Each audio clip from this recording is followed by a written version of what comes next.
예수님의 십자가라는 제목으로 말씀 증거하겠습니다. 오늘은 저희가 성금요일로 지키는 날입니다. 바라기는 예수님의 십자가, 그 험한 십자가를 깊이 묵상하시고 다시 한번 주님 앞에 우리의 마음과 신앙과 삶을 결단하고 다짐하는 은혜로운 밤이 될 수 있기를 예수님의 이름으로 축복합니다. 왜 예수 믿는 사람들은 이 날을 성금요일로 거룩하게 지킬까요? 여러분, 예수님께서 나귀 새끼를 타고 예루살렘에 입성하셔서 성전을 정화하시고 유대 종교 지도자들과 아주 격렬한 논쟁을 벌이시고 향유 부음을 받으신 이후에 만찬 나누시고 겟세마네에서 기도를 마치신 후 예수님은 체포를 당하시고 신문받고 사형 선고를 받으시고 십자가에 못 박혀 죽으셨는데 그날이 바로 오늘이기 때문입니다.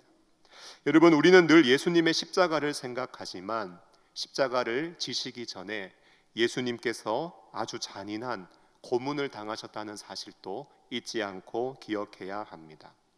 예수님께서 십자가를 지시기 전 아주 잔혹한 고문이 있었습니다. 채찍을 때리는데요, 40에 하나 감한 매 39대를 때립니다. 하나를 감하는 이유는 40대를 때려보니까 자꾸 사람이 십자가에 매달기도 전에 죽어버리는 일이 있었기 때문에 십자가에 질 정도의 힘은 남겨두어야 하겠다고 해서 죽지 않을 정도, 딱 십자가 질 정도 39대를 때렸습니다. 지면에서 한 50cm 정도 되는 기둥에 옷을 다 벗긴 채로 양손을 묶습니다. 몸을 지금 제가 서 있는 것처럼 완전히 세우는 것이 아닙니다. 어느 정도 무릎을 굽힌 후에 완전히 세우지 못한 엉거주춤한 모습으로 양손을 기둥에 묶어둡니다. 그런 모습으로 서 있는 것조차도 정말 힘이 많이 들 것 같은데 거기다가 무자비하게 채찍을 가하기 시작합니다. 여러분, 채찍은요, 그냥 우리가 영화에서나 보는 인디아나 존스에서 나오는 그런 채찍이 아닙니다. 손잡이에 가죽줄이 9가닥이 달려있는 채찍인데요, 9가닥 한 줄 한 줄마다 동물의 이빨, 동물의 발톱, 뼈조각, 날카로운 유리 등이 그 가죽줄에 박혀 있습니다. 그냥 때리지 않습니다. 그 채찍을 24시간 물에 담궈 둡니다. 이유는요, 수분을 깊이 흡수하라고 담궈 두는 것입니다. 들어보면 결코 무게가 만만하지 않습니다. 힘센 로마 군병이 양손으로 채찍을 잡고 마치 야구 선수가 방망이를 세게 휘두르는 것처럼 채찍을 높이 들어서 예수님을 내리칩니다. 때리는 방식도 있어요. 오른쪽 어깨에 13대, 왼쪽 어깨에 13대, 머리부터 척추까지 내려오면서 13대, 그렇게 39대. 여러분, 때린 다음에 뼈 조각들이 몸에 박히게 되는데 그냥 빼주지 않습니다. 박혀있는 거 그냥 아래로 쫙 긁어 내립니다.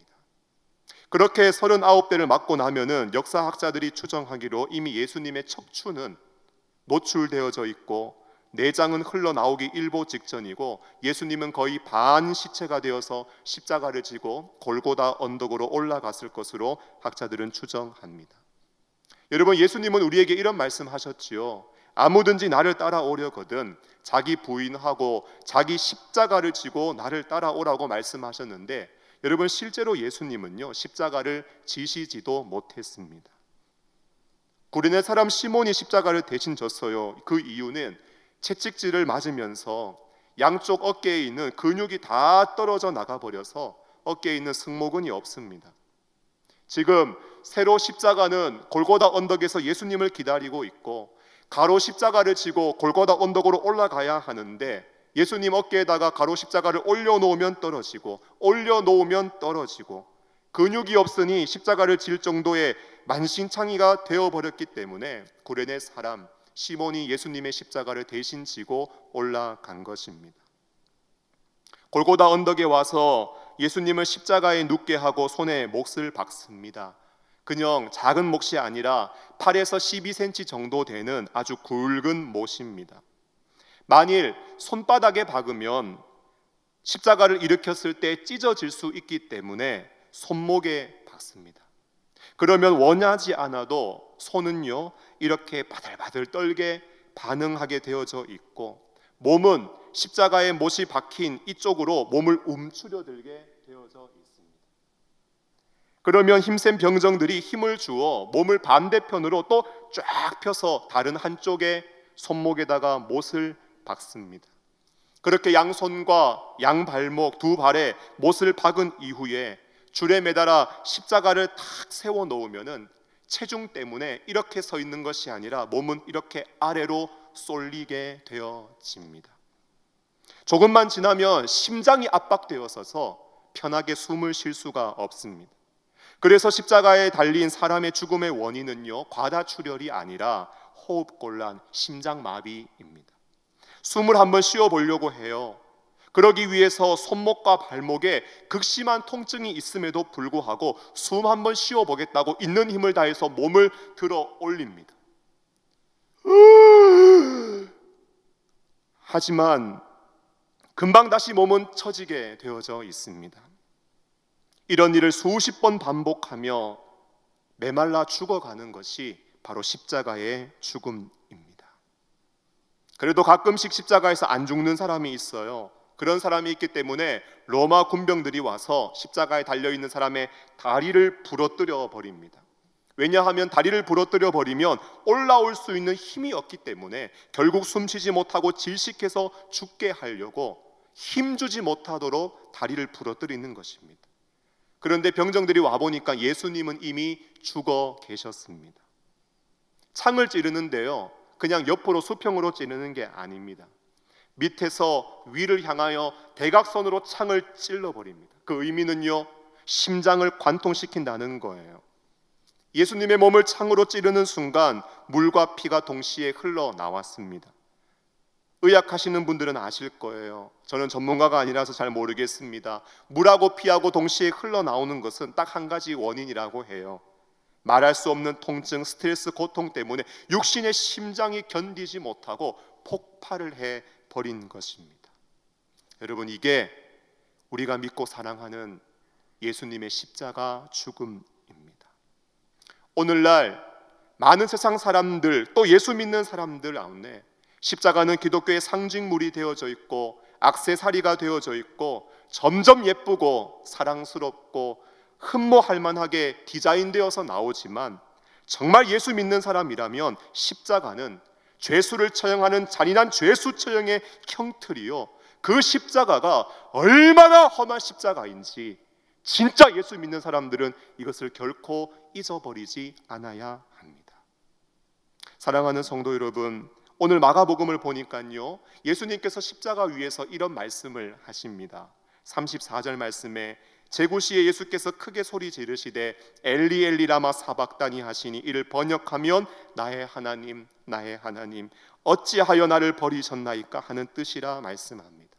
여러분, 예수님은 십자가에서 7마디의 말씀을 하셨습니다. 그 중에 오늘 말씀은 4번째 말씀에 해당하는 말씀입니다. 아람어이고요 이미 해석이 되어져 있습니다. 나의 하나님 나의 하나님 어찌하여 나를 버리십니까?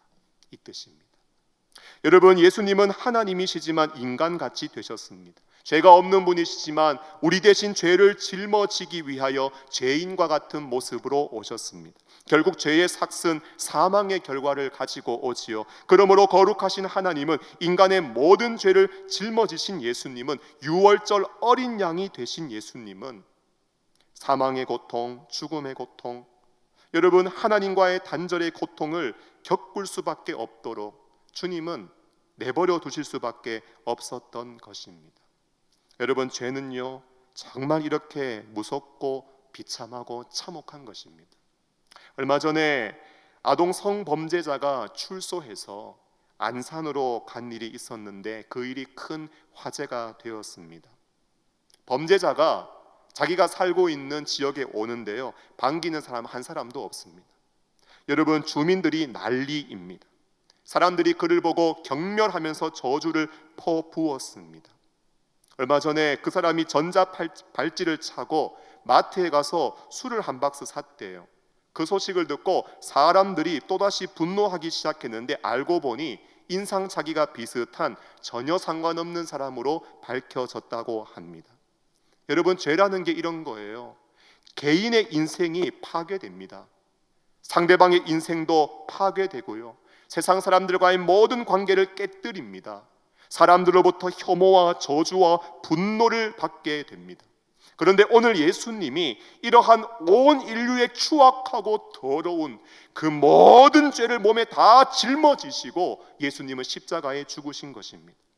여러분, 한 사람만 여러분들을 향하여 저주를 퍼부어도 힘이 드는데 온 인류의 죄를 다 짊어지고 사람이 아닌 하나님의 진노와 형벌을 그 몸으로 다 받아내야 하니, 여러분, 육신의 고통도 정말 감당할 수 없는 것이지만 영원이라는 시간 속에서 늘 함께 하셨던 그 완전한 사랑의 교제와 관계 속에 계셨던 그 하나님과의 단절, 나의 하나님, 나의 하나님, 어찌하여 나를 버리십니까?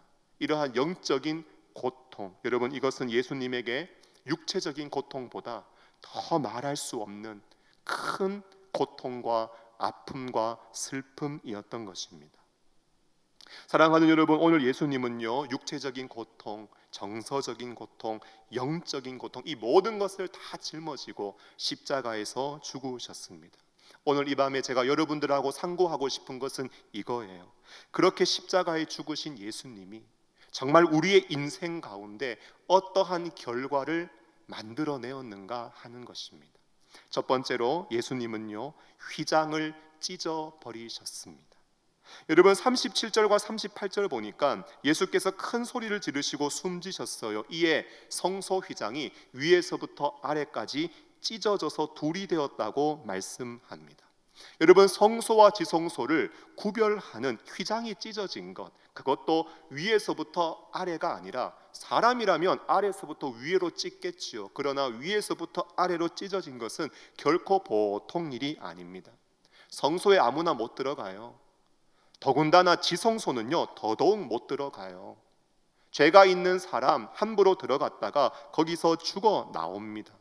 그런데 1년에 딱 한 번 대제사장이 자신도 정결하게 하고 모든 백성들의 죄악을 정결하게 한 이후에 지성소 들어갈 수 있는데, 여러분, 그 지성소 성소를 구별하는 휘장이 찢어졌다. 여러분, 제가 상상해 보건대요, 그 휘장이 찢어진 것을 발견한 제사장은요, 아마 그 자리에서 나자빠졌을 것입니다. 왜요? 죽을까 봐. 지성소를 봤거든요. 그런데 어떻게 되었을까요? 제가 추측하건대 안 죽었습니다. 안 죽었습니다. 의미가 뭘까요? 여러분, 누구든지 예수 그리스도를 힘입어서 이제 하나님 보좌 앞에 담대하게 나아갈 수 있다라는 거예요.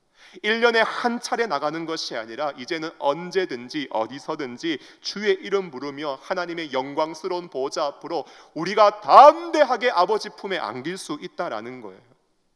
이제는 구약 제사 제도가 더 이상 필요하지 않다라는 거예요. 과거에는 제사 한번 드리려면, 예배 한번 드리려면 희생 제물을 가지고 와서 안수하고 각을 뜨고 피를 흘리고 이런 피의 제사를 드렸다면 이제는 그 제사 안 드려도 된다. 이제는 예수 그리스도를 믿는 믿음 안에서 성령의 인도하심과 도우심을 받아 하나님의 임재와 영광 안으로 우리가 들어갈 수 있다라는 것을 의미하는 거예요.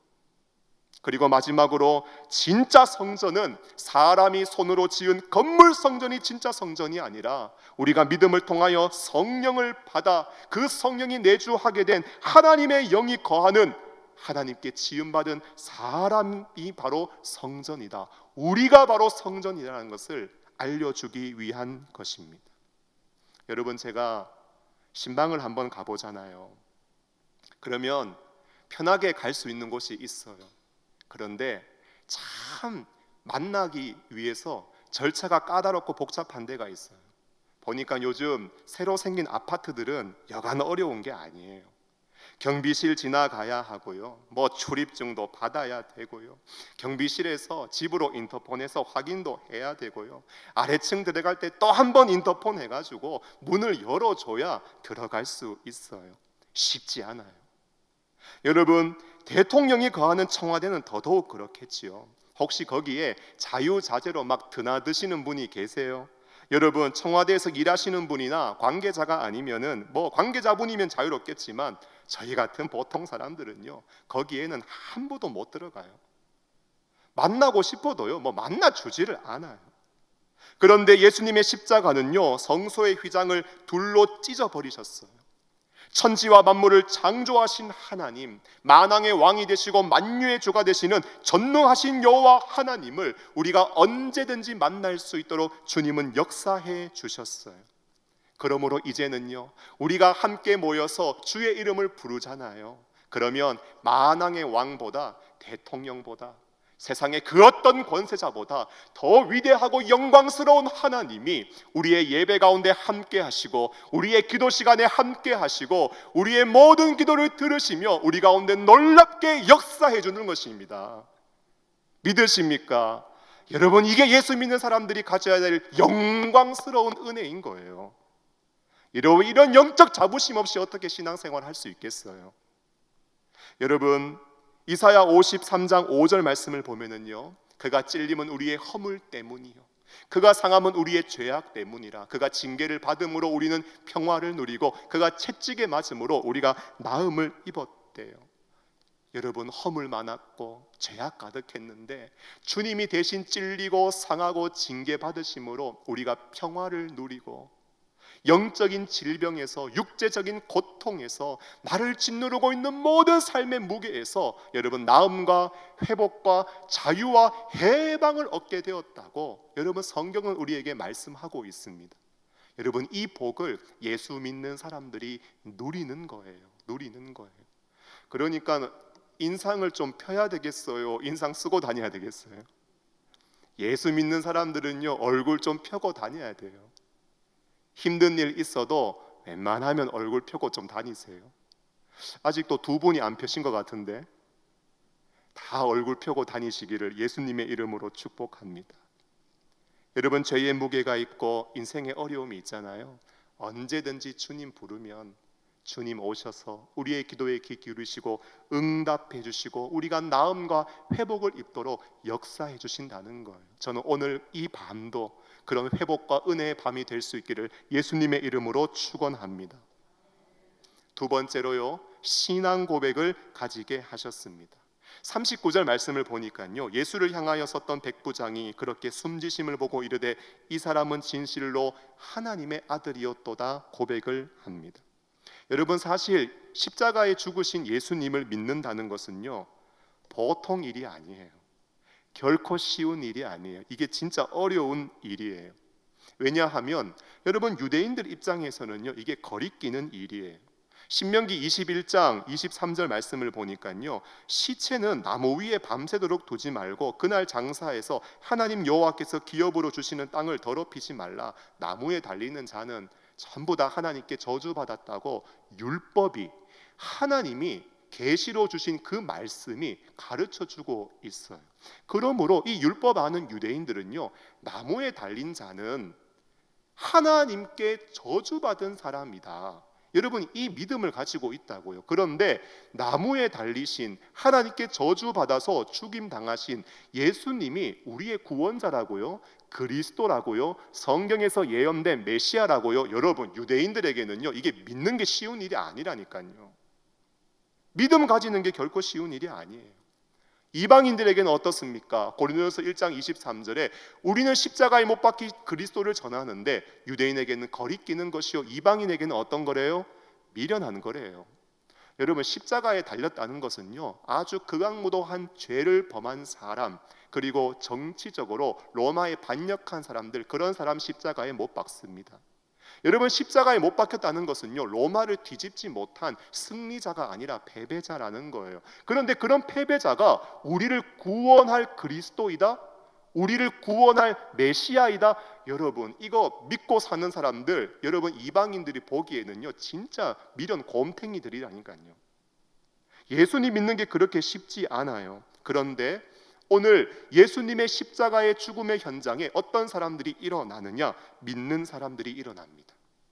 백부장의 고백이 뭡니까? 하나님의 아들이었도다.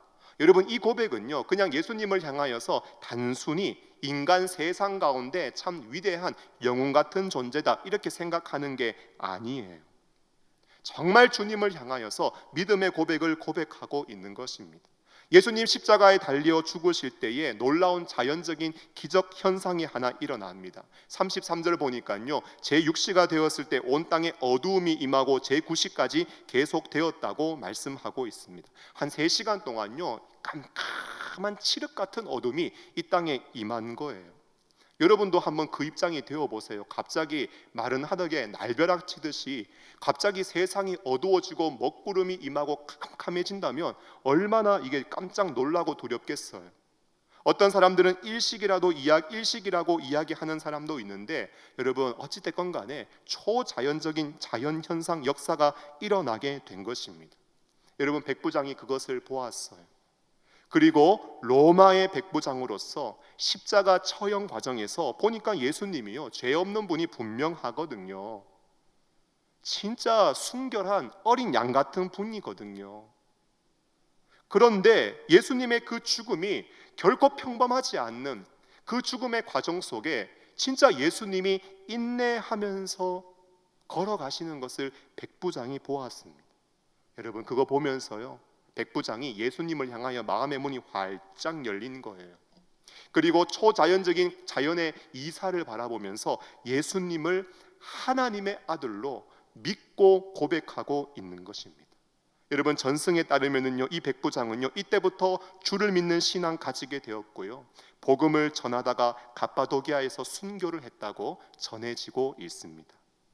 여러분, 유대인들은요 예수님의 공생의 기간 동안 수많은 이적 보았습니다. 수많은 가르침 받았습니다. 십자가 죽음까지 보았음에도 불구하고 예수님을 하나님의 아들로 인정하기보다 신성 모독했다. 죄 없는 자에게 죄를 뒤집어 씌워가지고 예수님 십자가에 못 박여 죽여버렸지만, 여러분 오늘 백부장은요 비록 이방인이에요. 주님의 이적을 보지도 않았고 직접적인 가르침을 듣지도 경험하지도 못했지만 예수님의 십자가 죽음의 그 순간에 주님께 일어났던 그 자연적인 이적 하나 보고 십자가 처형 가운데서도 침묵하면서 묵묵히 고난의 길, 십자가의 길을, 희생의 길을 걸어가신 예수 그리스도의 평범하지 않는 그 인내를 바라보면서 하나님의 아들이구나, 여러분 믿음을 가지게 되었다고 고백하고 있는 것입니다. 여러분들은 어떠세요? 찬양했습니다. 우리가 몸으로 와서 성금요일을 지키고 있습니다. 그런데 십자가 이야기를 하지만 정말 나를 위해서 험한 십자가를 지신 예수 그리스도를 하나님의 아들로, 나의 구원자로, 내 인생의 주인으로 여러분 믿고 있습니까? 아직까지 예수님을 생각할 때 그저 4대 성인 중에 한 사람으로, 착하고 바르게 살도록 하는 도덕과 윤리의 선생 정도로, 그저 주님 이름 부르면 마음의 평안함을 주는 그 정도로 주님을 알고 있다면 죄송합니다, 그 믿음으로는 결코 하나님의 영광에 우리가 도달하고 이룰 수가 없게 되는 것입니다. 성경은 교훈해요. 먼저 된 자 나중되어 버리고 나중된 자가 다시 먼저 되어지는 역전의 신앙의 역사가 있다고 말씀하고 있습니다. 여러분, 교회 공동체 가운데 반드시 이런 사람 일어납니다. 오늘 예수 그리스도의 십자가를 묵상하고 그 주님을 향한 믿음을 가진 사람, 이상한데 저 사람 눈에 띄지 않는 사람이었는데, 그동안 열심 없던 사람이었는데, 아니요, 주님의 십자가를 묵상하고 성령의 조명하심으로 10년 가운데 믿음이 세워지면은 나중된 자가 다시 먼저 되면서 주를 위하여 자신의 인생과 삶을 드리기 시작하고 마음과 열정을 다해서 주님을 따라가는 사람들이 몸된 교회 가운데는 반드시 일어나게 되어져 있습니다. 여러분, 그럴 때 너무 시기하지 마세요. 너무 질투하지 마세요. 먼저 된 자 뒤처질 수 있고요, 예수님의 십자가를 믿음으로 바라보는 자, 그 사랑과 은혜에 사로잡힌 자, 다시 한번 마음속에 뜨거운 열정 가지고 나도 주님 따라가겠다고 여러분 열정적으로 삶을 드리는 헌신자들이 예수님의 십자가 앞에 반드시 일어나게 되어 있습니다. 백부장이요, 이 사람은 진실로 하나님의 아들이었도다 믿음 고백하면서 이제 일평생 주만 따라가는 헌신자가 되어지는 것입니다. 마지막으로요, 따르는 제자들을 일으켜 세우셨습니다. 여러분 40절 41절 말씀 보니까요, 멀리서 바라보는 여자들도 있었는데 그 중에 막달라 마리아와 또 작은 야고보와 요셉의 어머니 마리아와 또 살로메가 있었다고 말씀하고 있고, 이들은 예수께서 갈릴리에 가실 때에 따르며 섬기던 자들이요, 또 이외에 예수와 함께 예루살렘에 올라온 여자들도 많이 있었다고 성경은 말씀하고 있습니다. 여러분, 예수님의 십자가 죽음 앞에 보니까요, 따르는 무리가 생겼습니다. 아마도요, 유대인들 그리고 로마 사람들은요, 이제 예수님 죽었으니 주님 따르는 사람들 이제 뭐 다 흩어지겠거니 그렇게 생각했을 수 있어요. 그런데 신기하지요. 예수님 죽음 앞에 이제 주님을 따라가는 사람들이 생겨나기 시작합니다. 십자가 죽음으로 끝났을 것이다, 이제 따르는 자 없을 것이다, 아니요, 천만에요. 여러분, 십자가 죽음 앞에 희한하게 따르는 자들이 생겨나기 시작합니다. 여러분 기억하세요. 무리들은요 이제 다 걸러져요. 참 먼저 되었다고 생각하는 사람들이 나중되고 뒤처지게 돼요.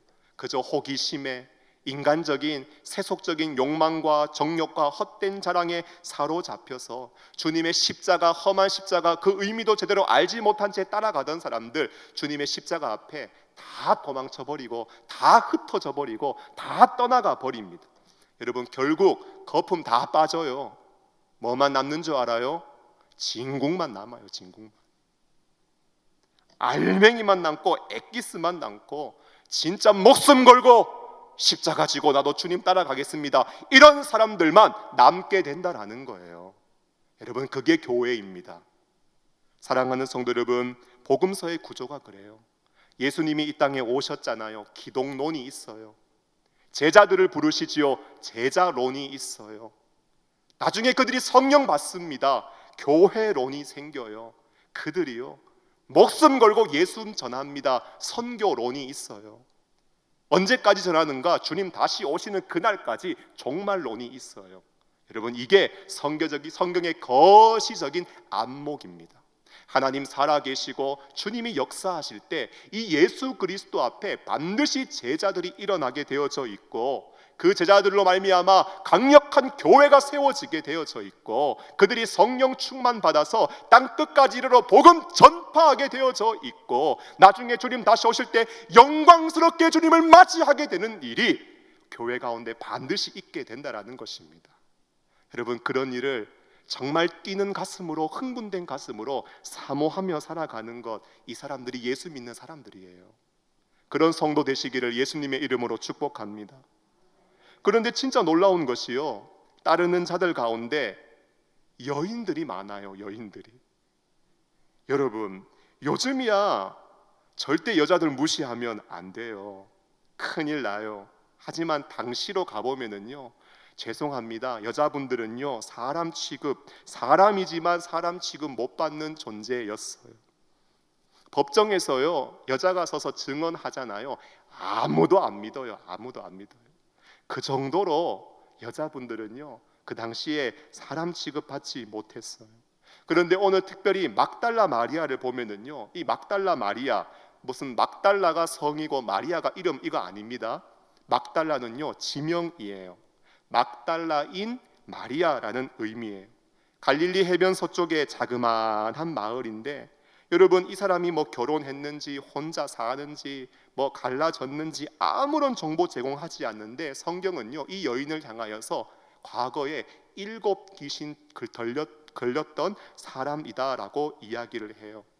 뭐 실제로 7 귀신 들어왔을 수도 있고요, 악한 어둠의 권세가 사람을 좌지우지할 수 있는 최악의 상황으로 표현했다고 묘사할 수도 있습니다.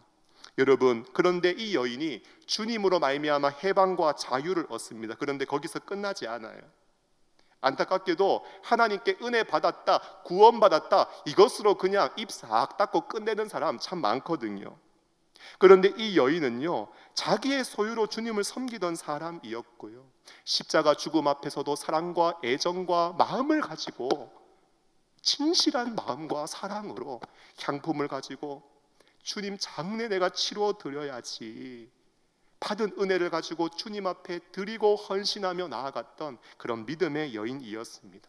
말씀 한번 확인해 볼까요? 누가복음 8장 2절 3절 말씀 보니까 3절 하반절에 악귀를 쫓아내심과 병 고침을 받은 어떤 여자들 곧 7귀신 나간 자 막달라인이라 하는 마리아, 여러분 마지막에 보면 자기들의 소유로 주님을 섬겼다고 말씀하고 있고, 오늘 마가복음 16장 1절 2절 보니까요, 예수님 십자가에 죽으시고 안식일 지남에 막달라 마리아와 야고보의 어머니 마리아와 또 살로메가 가서 예수께 바르기 위하여 향품을 사두었다가 안식 후 첫날 매우 일찍이 해돋을 때에 새벽부터 무덤으로 달려가가지고 사랑하는 우리 주님 향품이라도 발라드리면서 장례 치러 드려야지, 그 사랑과 듬뿍 묻은 애정으로 주님을 섬기고 있는 것을 보게 됩니다.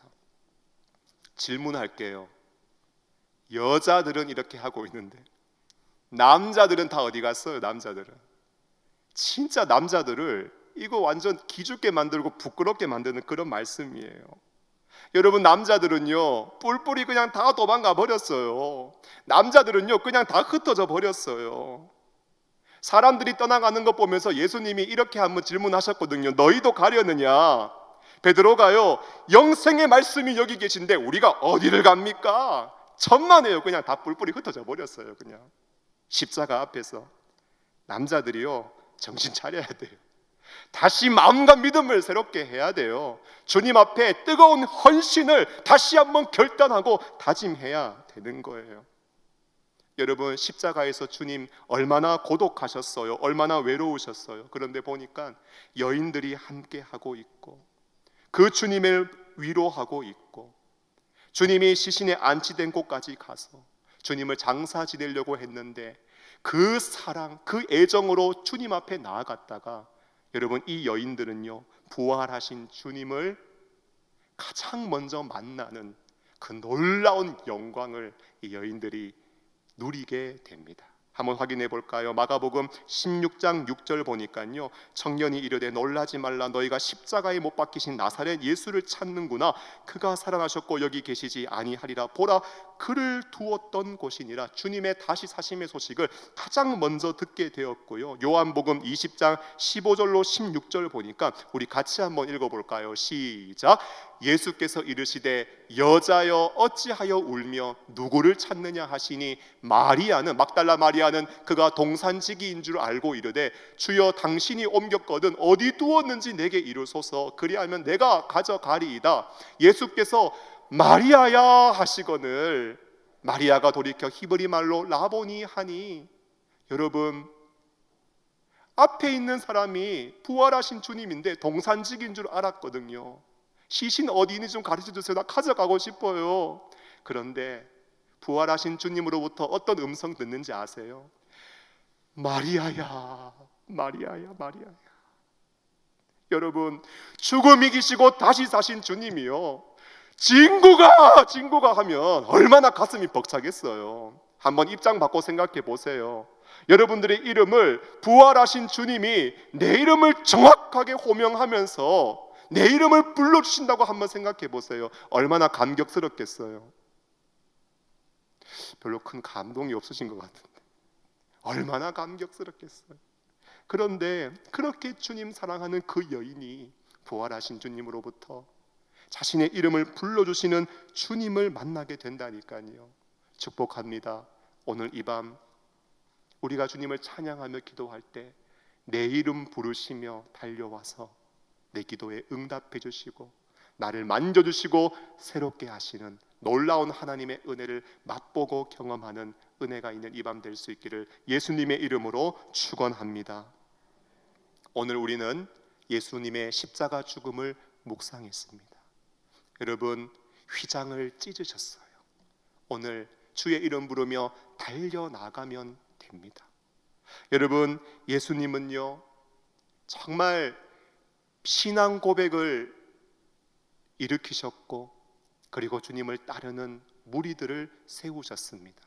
십자가의 죽음 앞에 여러분들 어떠한 믿음 그리고 어떠한 신앙의 모습을 가지고 계십니까? 오늘 성령으로 우리의 심령을 새롭게 해주시고 다시 한번 주님을 따라가겠다 아름다운 믿음의 결단을 가질 수 있도록 오늘 주님께서 우리를 인도해 주실 줄로 믿습니다.